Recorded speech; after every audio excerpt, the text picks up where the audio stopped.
now. Okay. So yeah, it's just you basically you're spring loading that vang, and then so that you release the main sheet and it goes off super suddenly and just jerks the line into the cleat. Okay, and that's why your thumb has to be there also, so that you're pulling it as deep into the teeth of the cleat as possible, right? So a lot of us, most of the time yesterday, we'd crank the main on, go pull the slack out, put it in the cleat, and then we'd ease our main out slowly after not pushing it into the teeth, and it didn't really stay in the cleat very well. Okay, so it's very important that you jam it into the cleat good, and then your sprit comes on afterward. Okay, the other thing with the vang stuff, pull your center board up quite a lot if you're to stay in more control.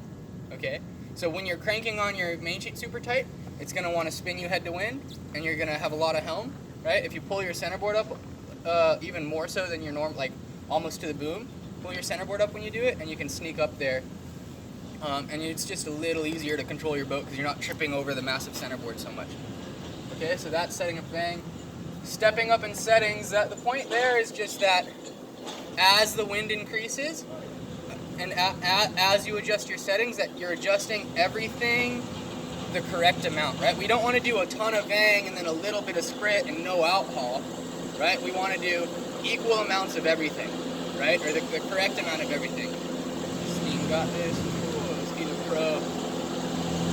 Thing. Okay.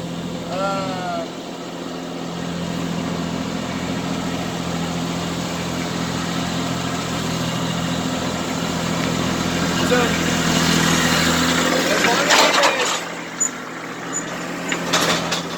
as long as you follow the correct process every single time you step your boat up in the settings, then you're going to start to figure out exactly how much of everything you need. Okay, so just make sure vang first, then sprit, right? And then your out haul is kind of its own independent control, but also a very important part of the picture. So you're sailing along, your sail's perfect, right?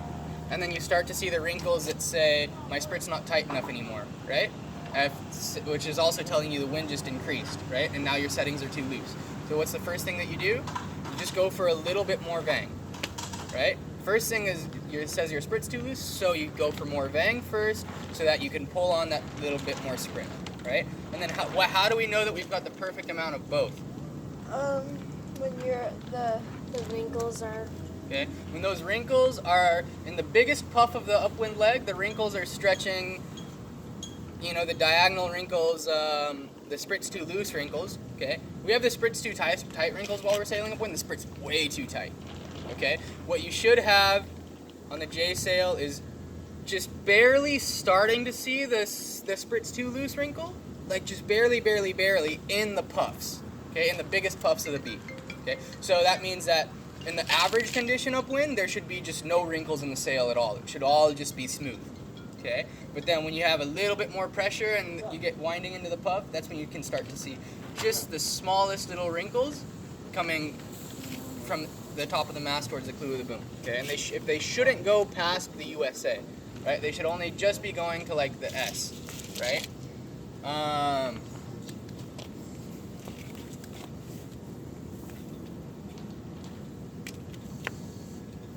Yeah, stepping up in settings. What else is important there? I think that's about it. How's the out haul work?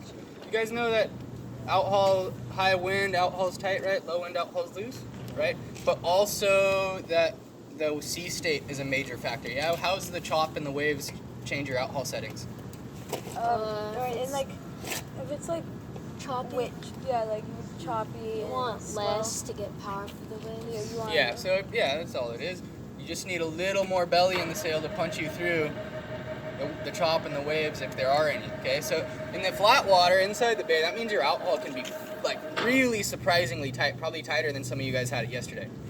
Especially towards the end where we're just like struggling in the breeze, it could be fully all the way to the end of the boom. But in the same wind condition out in the ocean with the breeze, it has to be quite significantly eased because you need that power down low to punch you through the chop. Okay, so that also means that maybe, that's a tricky one. Anyway, you're kind of depowering more with your vang and your sprit in the chop. so that you can have a loose out haul, right? And then in the flat, you're just depowering with everything. Because you just don't nearly need as much power in your sail for flat water as you do in the choppy stuff. Regatta race course strategy, come back to that later. We'll skip to heavy air survival strategy. Okay, so the biggest heavy air survival strategy when it's so windy that you're just trying to make it around the track, okay? The biggest piece of advice there is that you have to just fully go for it and go try to sail the boat as fast as you possibly can, okay? So what I mean is, like, if you're sailing downwind in 30 knots and you're worried about wiping out and you're just sitting on the back of your boat, just trying to hold on, just trying to keep it going, right? And that's all you're thinking about is just trying to stay upright, okay? Your main's gonna load up because you're going so slow and have so much pressure in it that you can't control it and your boat's just gonna spin out, okay? You're a lot safer if you're just doing all you can to do the biggest pumps you can do and surf every wave for as long as possible, right? Because the faster you get that boat ripping downwind, the less pressure is in your sail. Does that make sense? Okay, because you're going away from the wind, right? So if you're going really slow, you got water in your boat, you're not surfing, you're just down low and slow, your main's just full of so much power, it's hard to keep it under control. But if you get fully ripping and you're pumping as hard as you can, catching waves and surfing, your centerboard and your rudder start to work a lot better, the whole of the boat starts to work a lot better in terms of providing stability, right? And the rig unloads and there's less power in the rig trying to wipe you out. Okay, so the biggest survival strategy in the breeze is, first off, you just have to go for it and give it everything you got. The second you kind of start to chill out and get lazy and just get scared and just trying to hold on, that's when you wipe out, okay? So the biggest thing is just give it everything you got for as long as possible until you spin out and your coach comes and helps you, right? Or you right your boat on your own and get going again. We all have airbags today? You got your airbag sorted out, Nick? Okay. What else in heavy air? Is make sure you're pulling up that centerboard that little bit, okay? Earlier rather than later. The second that you're having any trouble whatsoever keeping your boat flat on the upwind leg, that centerboard should be popping up, okay? Because if you're having to ease hike trim and struggling with the ease hike trim technique, then that centerboard definitely should be up a little bit because it's just fighting you, sending you the wrong way. These centerboards are the biggest probably centerboards or keels of any boat relative to the size of the boat. You don't need all of it, especially in the breeze, okay?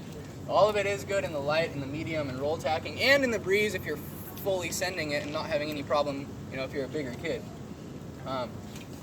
But it's hurting you really, really bad if you're not popping it up when it needs to be up, okay? What else, heavy air?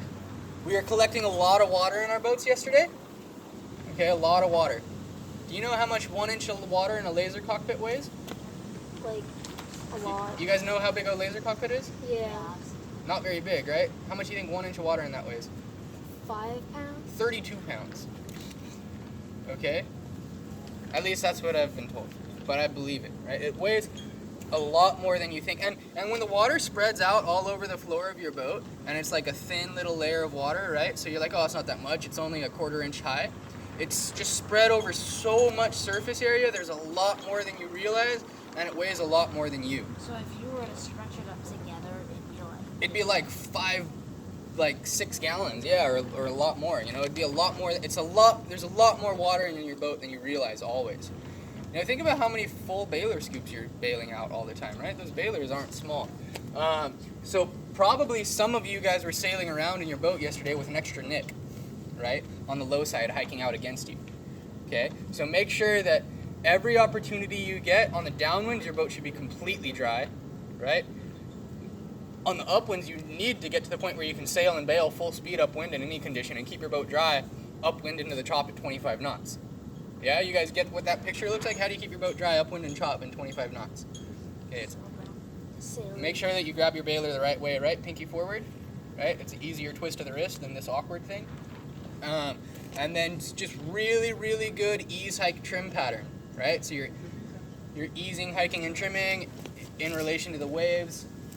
And then you're trying to get to the point where at one part in every wave, you're easing and heeling to windward, the water's coming up, you're scooping, and then you're like trimming and bailing at the same time, right? So there is a part where you have to ease out and hike real hard, so you get a big lean to weather, all the water comes to your side, a couple scoops, right? And then trim back in at full speed again, right? ease, heel to weather, couple scoops, trim back in, full speed again, right? So it's ease, hike, bail, trim, ease, hike, bail, trim, ease, hike, bail, trim, right? And we wanna get to the point where we can do that really without losing any speed upwind. Okay, and it's hard. The windier it gets, the harder it is. But if we can work on that today, it'd be good, right? And the other thing that you're gonna learn when you're trying to sail and bail at full speed upwind is that your boats aren't as flat as you think they are, right? Because how flat does your boat need to be for you to actually bail? Like maybe a little bit of windward. It probably actually needs to be heeling to windward, right? And you guys are sailing around probably with 2 to 3 degrees of leeward heel when you need to be dead flat, right? Remember we talked about that centerboard's the most important sail on the boat to trim, the most important foil, right? And the best way to trim your centerboard is to keep the boat moving at the highest speed possible and completely flat.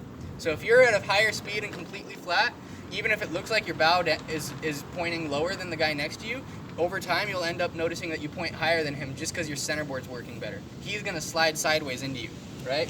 So you might be pointing this way and he's pointing this way, but if he's leaning over and you're flat, he's gonna slide sideways into your gas and you're gonna smoke him, right? At first you think you're not pointing well, but you know you have really good speed. You just stick to your guns, keep your boat flat, keep yourself ripping with a flat boat, and you'll be pointing higher than anyone. Other heavier survival stuff. Nick, you for a while you cracked off your sprit when you came back out, right? And came out with half your sail. Remember? Your top half's folding over. Yeah, you told me to use one. Okay. So that's like really when you're really, when your board's already up, you've gone to 100% on your outhaul, 100% on your gang, 100% on your split. You've got your sail as flat as you can possibly get it, and your board's up, and you're still rounding up out of control.